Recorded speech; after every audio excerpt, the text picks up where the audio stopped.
Manual-enabled modes grant photographers precise control over exposure parameters, specifically aperture, shutter speed, and ISO. These three elements collectively determine the overall exposure of an image. Adjusting any one of these parameters can be compensated by alterations to the others, resulting in various combinations that yield the same exposure outcome. Typically, ISO is managed separately, either manually configured or set to auto ISO.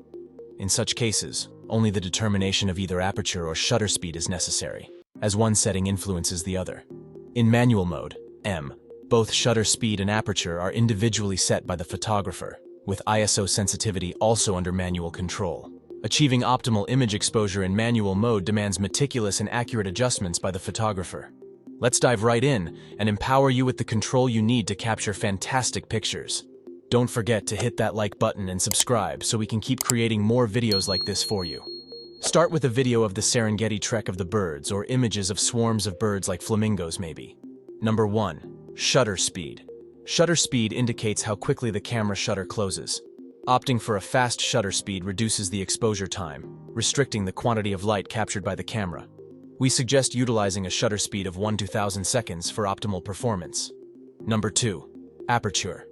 Selecting a wide aperture, indicated by a lower f-stop number, facilitates a shallow depth of field.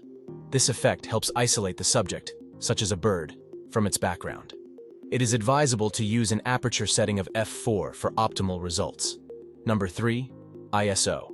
To minimize image noise and uphold image quality, set the ISO to its lowest possible value. We recommend utilizing the Auto ISO setting for optimal performance. Number 4.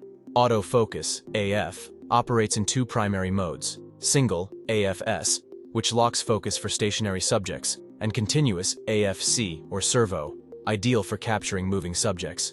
Certain AF systems, like Canon's AI Servo, predict the movement of subjects, while others, such as Canon's AI Focus, automatically switch between single and continuous modes based on subject movement.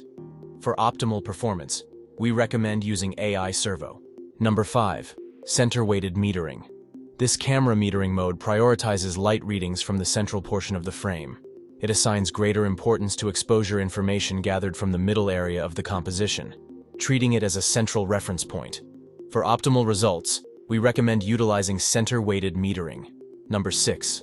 RAW format.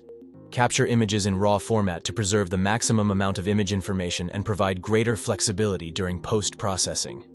This is highly recommended, especially if you plan to engage in post-editing activities. Number 7. White balance. To accurately capture the colors of the bird, consider setting the white balance manually or using a custom white balance. However, for convenient and reliable color representation, we recommend utilizing the auto white balance setting.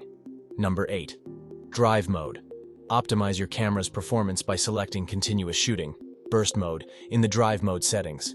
Capture multiple frames rapidly for dynamic sequences. For optimal results, choose the highest continuous shooting speed available on your camera. Keep in mind that these settings act as a foundation, and it's essential to fine-tune them according to the unique shooting conditions and your desired outcomes. Through experimentation and practice, you'll discover the optimal settings for your bird photography. Don't forget to like and subscribe. We're dedicated to enhancing your photography skills on this journey together.